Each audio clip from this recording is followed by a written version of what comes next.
Bismillahirrahmanirrahim. Alhamdulillahi Rabbil Alamin. Wassalatu wassalamu ala sayyidil mursalin Sayyidina Muhammadin wa ala alihi wa sahbihi ajma'in. Dari kitab Perbendaharaan Ilmu, InsyaAllah kita sambung lagi pada muka surat ke-18. Qala al-musannifu rahimahullahu ta'ala wa nafa'ana bi'ulumihi fid darain amin. Tafsir Qisah Iblis dalam Al-Quran. Bismillahirrahmanirrahim. Firman Allah Ta'ala, A'udhu billahi minasyaitanir rajim. Wa idh qala rabbuka lil malaikati inni khaliqun basharan min salsalim min hama'in masnun. Dan sebut olehmu ya Muhammad waktu berfirman Tuhan engkau bagi malaikat, sungguhnya aku yang menjadikan Adam daripada tanah kering, tanah busuk. فَإِذَا سَوَّيْتُهُ وَنَفَخْتُ فِيهِ مِنْ رُوحِي فَقَعُوا لَهُ سَاجِدِينَ. Maka apabila sudah aku sempurnakan kejadiannya dan aku jadikan nyawa di dalamnya, maka tunduk mereka itu sujud memberi tabik baginya, bukan sujud menyembahnya. فَسَجَدَ الْمَلَائِكَةُ كُلُّهُمْ أَجْمَعُونَ. Maka sujudlah malaikat itu semuanya. إِلَّا إِبْلِيسَ أَبَى أَنْ يَكُونَ مَعَ السَّاجِدِينَ.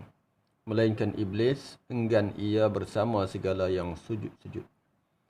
قَالَ يَا إِبْلِيسَ مَا لَكَ أَلَّا تَكُونَ مَعَ السَّاجِدِينَ. Firman Allah Ta'ala, hai iblis, kenapa engkau tidak sujud sama orang yang sujud-sujud? قال لم أكن أسجد لبشر خلقته من صلصال من حمأ مسنون. Jawab iblisnya, tidak patut aku sujud kepada manusia, engkau jadikan dia daripada tanah kering, tanah busuk.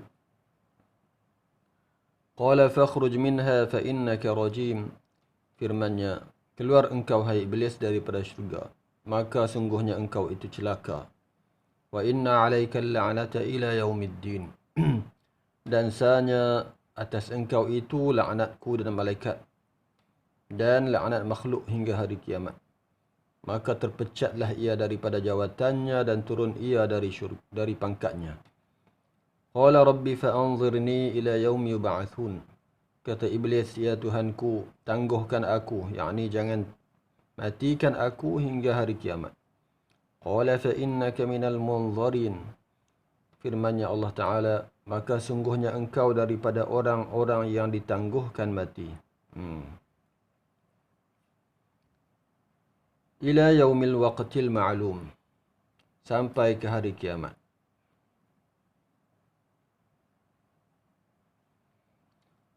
Qala rabbi bima aghwaytani la'uzayyinanna lahum fil ard wa la'ughwiyannahum ajma'in. Kata iblis, ya Tuhanku, demi engkau sesat akan daku, mesti pula aku hiasi bagi anak Adam di dalam dunia dengan maksiat, dan aku sesatkan mereka itu kesemuanya. Inilah hal iblis di dunia sekarang adanya.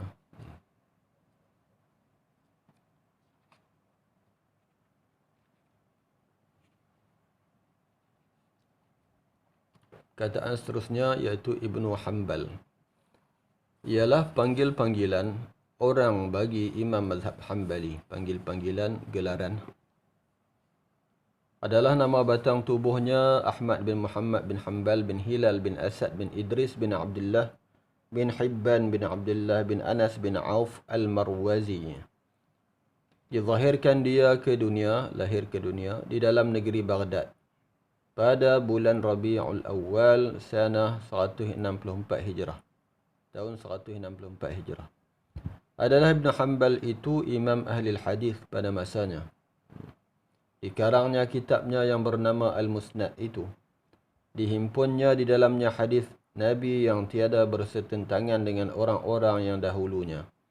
Dan dikata orang adalah ia itu ingat akan 100,000 hadis. Dan sentiasa ia bersahabat dengan Imam Syafi'i sehingga berpindah Imam Syafi'i ke Mesir. Maka kata Imam Syafi'i, keluar aku daripada Baghdad, maka tiada aku tinggalkan di sana yang taqwa dan lebih faham ilmu fiqh lain daripada Ibn Hanbal. adalah kembang mazhabnya, tersebar, tersiar mazhab Hambali itu, ialah dengan sebab kelebihannya dan takwanya dan mempunyai laut ilmu yang dalam dan wara'. Tetapi oleh kerana kurang sahabatnya, tidaklah mazhabnya itu memenuhi lapis alam ini. Pengikut mazhab Hambali ni paling kurang lah, paling minoriti dibandingkan dengan 3 mazhab yang lain. Janganlah kiranya disangka adalah mazhabnya itu direka-rekanya dengan akalnya yang mengikut hawa nafsu dunianya. Para imam mazhab ni bukanlah bagi pendapat ikut hawa nafsu saja. Tidak. Bahkan segala imam itu tidak bersalahan pada usuluddin, iaitu ilmu tauhid. Dan yang bersalahan itu ialah semata-mata hukum syarak sahaja. Adalah sebab bersalahan itu ialah sebab bersalahan tempat ambil hukum-hukum. Seorang berpegang kepada hadis Nabi yang tiada dipegang oleh seorangnya pada waktu hadis itu berlawanan maksudnya. Masing-masing berbeza. Contohnya kalau satu hadis yang sama pun, masing-masing mempunyai kefahaman yang berbeza. Sampai kepada kefahaman yang berbeza akan membawa kepada hukum yang berbeza. Maka tiada tiba di situ berselisihlah hukum yang terbit masing-masing fatwanya. Dan bersalahan dan banyak mazhab itu ialah menunjukkan agama Islam itu agama rahmat dan agama mizan yang bertumpukan kalam Allah dan sunnah Nabi SAW. Islam agama rahmat. Perbezaan pendapat itu menjadi rahmat kepada umat. Rahmatul ummah fi ikhtilafil a'immah. Tajuk sebuah kitab. Bukan agama nikmat. Bukan agama nikmat artinya bala. Bukan agama yang bala. Dan agama membatukan fikir. Bukan juga agama yang jumud. Sehingga kena satu pendapat sahaja. Tidak. Islam membuka ruang untuk kepelbagaian pendapat, kepelbagaian pemikiran, selagi mana tidak keluar daripada asas-asas yang tidak dibenarkan itu, maka ada keterbukaan yang luas di dalam syariat ini, dalam agama ini. Atau bukan juga agama jadi diperintah oleh kepala-kepala atau ketua-ketua sahaja. Bukan kena turut membabi buta sahaja.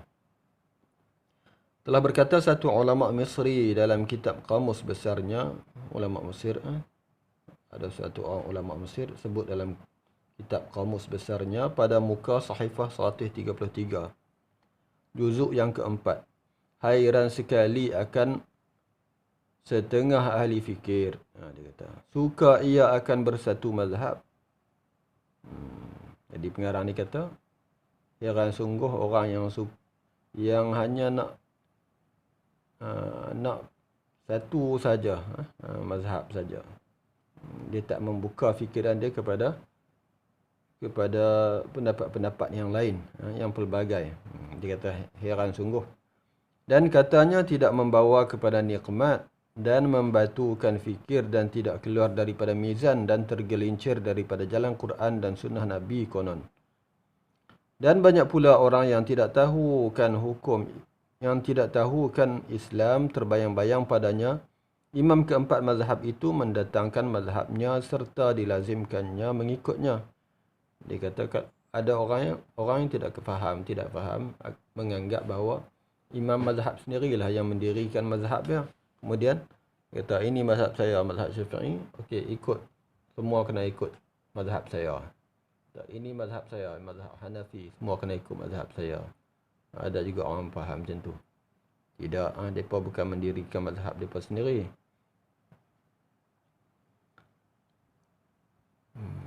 Mereka mengeluarkan pendapat, kemudian pendapat itu dikembangkan oleh orang-orang yang sesudah mereka. Tidak mereka mewajibkan, melazimkan, memerintah orang lain untuk ikut pendapat mereka, tidak. Padahalnya mereka itu ulama yang mujtahid seperti ulama lain juga. Dan ada pula yang bersemasa dengan mereka itu laki-laki ahlul ilmi mengeluarkan fatwa berlainan daripada fatwanya. Bukan terhenti setakat 4 orang itu saja, dia kata. Ada lagi ramai ulama mujtahid lain, ahli ilmu yang lain yang juga mujtahid semasa itu. Dan tetap bersalah-salahan mereka itu barang yang difatwanya daripada usulnya. Maka tidak terlintas pada hati mereka itu melazimkan seorang menurut mazhabnya. Bukan mereka yang sendiri yang tuntut orang lain supaya ikut mazhab dia, ikut pendapat dia. Melazimkan maksudnya tuntut dengan wajib contohnya. Tuntut dengan sungguh-sungguh supaya orang lain ikut mazhab mereka, tidak.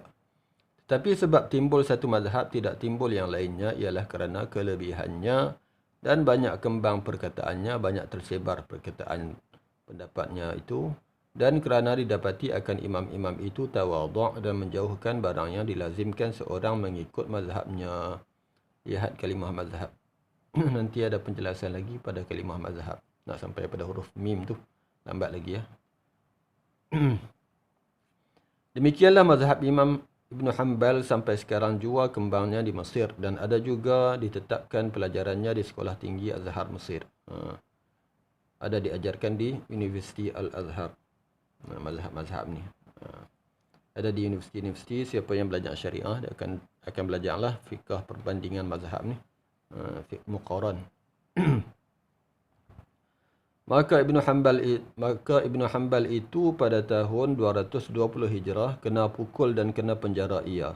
Kerana zaman itu zaman Ma'mun Al-Abbasi menjadi khalifah di Baghdad, zaman Abbasiyah. Hingga kembanglah fitnah pada waktu itu dengan menyuruhkan semua orang mengatakan Quran itu makhluk. Ini satu kes yang terkenal lah, iaitu fitnah Quran itu makhluk atau Quran itu qadim. Jadi Imam Ibn Hanbal dan ulama-ulama lain juga mengatakan Quran adalah qadim. Inilah pendapatnya kita semua. Manakala Mu'tazilah masa itu mengatakan Quran itu makhluk. Benda ni ada perincian dalam pembicaraan dalam ilmu kalam, ilmu akidah, usuluddin adalah perbahasan yang panjang. Kenapa dia kata makhluk, benda yang mana yang dia kata makhluk itu, itu ada perbincangan yang panjang. Maka tiada mau Ibn Hanbal mengatakan Quran itu makhluk, bahkan dikatanya qadim juga, sehingga dipukul dan dihabas akan dia, dihabas di penjara. Adalah Ibn Hanbal itu elok mukanya. Ini tentang kepribadian Imam Ahmad, seorang yang handsome. Elok mukanya, pertengahan orangnya, tidak rendah dan tiada tinggi. Dia sedang-sedang saja, tidak tinggi, tidak rendah sangat. Dan mempunyai janggut, soalnya berjanggut.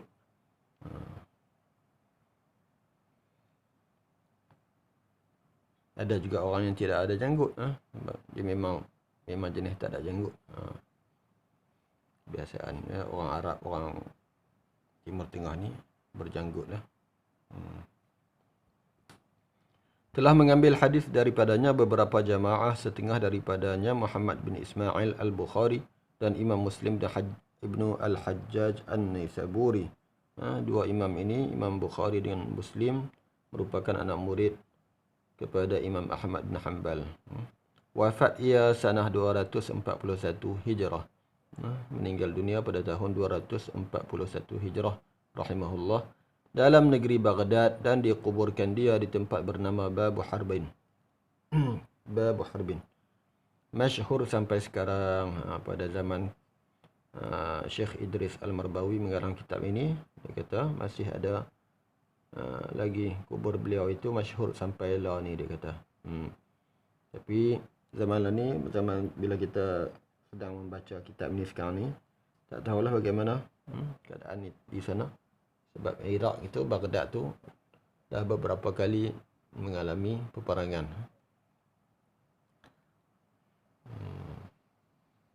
Dan ditaksirkan, dianggarkan, dipikir-kirakan orang mengiring jenazahnya 800,000 laki-laki dan 60,000 perempuan. Tamat kataan Ibnu Hanbal. Nanti akan sambung pada kataan Ibnu Sabil. Kita akan lihat pada siri yang akan datang. Sallallahu ala sayyidina Muhammad wa ala alihi wa sahbihi wa tabi'in. Walhamdulillahi rabbil alamin.